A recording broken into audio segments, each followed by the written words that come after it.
Republican Congressman Jim Jordan and Congressman Mark Meadows have been at the forefront in defending the president from the radical Dems and their impeachment gambit.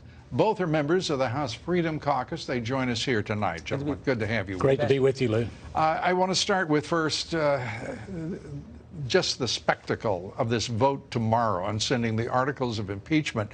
One wonders why there would be any question.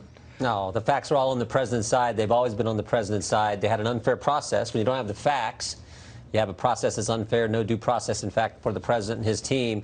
And then you hold the articles for 4 weeks, and now you send them over to the Senate. When you send them over to the Senate, you say, oh, by the way, we want only Democrat witnesses to be called. Talk about ridiculous. So I think the American people see through it. They understand the facts have always been on the president's side. They understand that, look, if it's good for the goose, it's good for the gander. If you're going to call in Democrat witnesses, as you pointed out in your opening statement, then let's hear from the whistleblower and let's hear from Hunter Biden as well. And maybe even a few more. Congressman Meadows, are the Republicans in the Senate prepared for what is surely going to be one hell of a fight? Well, it's going to be a big fight, and it's not going to be a fair fight. You know, you're already seeing it right now. Give us more witnesses. Why do they need more witnesses, Lou? Because they don't have a good case now. Jim was exactly right. We've been in these depositions. We get to see the witnesses, and even some of the Democrat witnesses who came in, who Adam Schiff thought was going, you know, they were going to blow it out of the water for their side. All of a sudden, they were saying, well, you certainly couldn't mean that the president was innocent. You know, how many people have to come forward to say that this president is innocent? We have 3 officials, Ukrainian officials, the president and the 2 Ukrainian officials right under him saying there wasn't anything there. You have Ambassador Volker, you have Tim Morrison.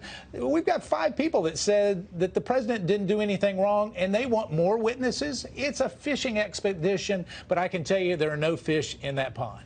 Well, there are no fish in that pond, but there are a lot of other creatures in this swamp, and they're working overtime. Your name has been suggested in joining the president's defense team. Your thoughts on that? Well, that's up to the president, it's up to the White House counsel, up to the Senate. If I'm asked to do that, I'll be happy to help. But even if I'm not, I'm going to help, because as you point out, the swamp is fighting back because the president's. You start taking on this town, you start draining the swamp, you start doing what you said you were going to do.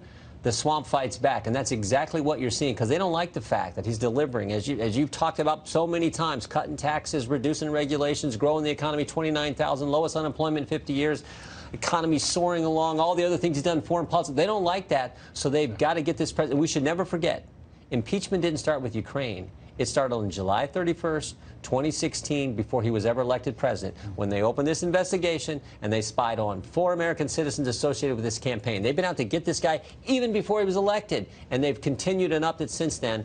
But like I said, the American people see it. I'm smiling as you're describing that, Congressman, because once you start the list of this president's successes, his achievements, it's unbelievable. It becomes it's just overwhelming. No president, and the American people are aware of it. No president in modern history, and some would say in our history, has accomplished more in the first 3 years of their presidency under unbelievable odds. I mean, you know, Nancy Pelosi has fought this president each and every day, whether she was in the minority or in the majority. She has fought this president, and yet what does he do? He continues to put America first. And in Milwaukee, Wisconsin tonight, but not just in Wisconsin, you know, whether it's in Ohio or North Carolina, they know that this president is willing to fight for them, and better than that, deliver. He's delivered over and over again, and he'll continue to do that when we re-elect him in 2020.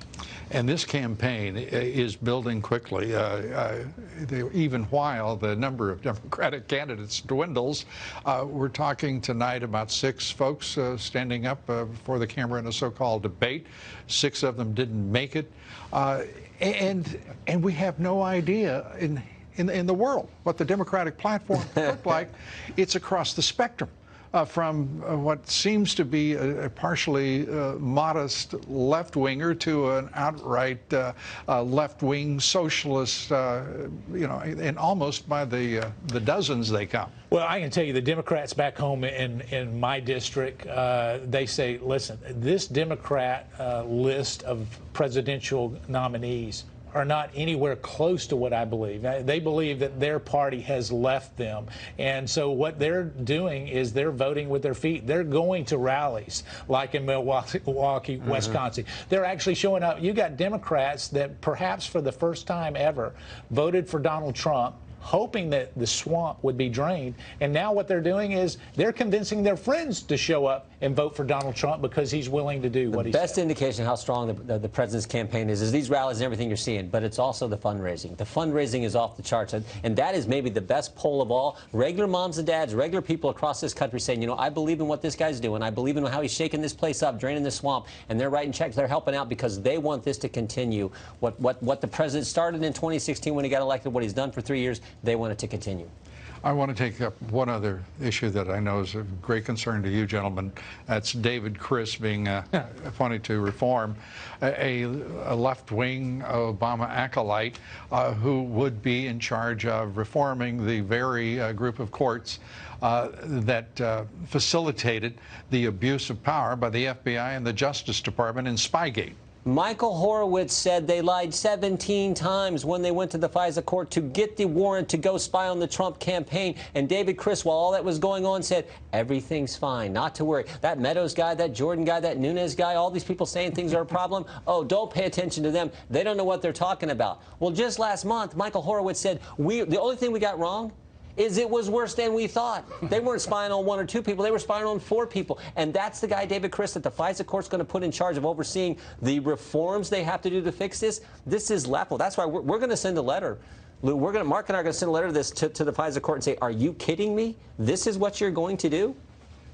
David Borsberg, the judge in this case, what in the world is going through his mind that he would even entertain the prospect, the possibility, let alone actually name the guy to this role? Here's the thing: is I don't know that they know how bad it is. I'm sure he had some advisors say, "Listen, put this guy on here. Let's go ahead and figure it out." But let me just tell you, Jim's right. It's worse than we thought, and yet this individual that this judge put forth, Mr. Chris, actually went on after reading the IG report and tried to suggest that everything was okay, and we know that that's not the case. In fact, there's more to come that was not just in this IG's report, but John Durham and AG Barr are going to do a good job on finally letting the American people see that the president was right from day one. Day one. Well, gentlemen, we thank you for being on the side of right, as always, and Jim Jordan, Mark Meadows, thank you both. Appreciate it. Great to be with you.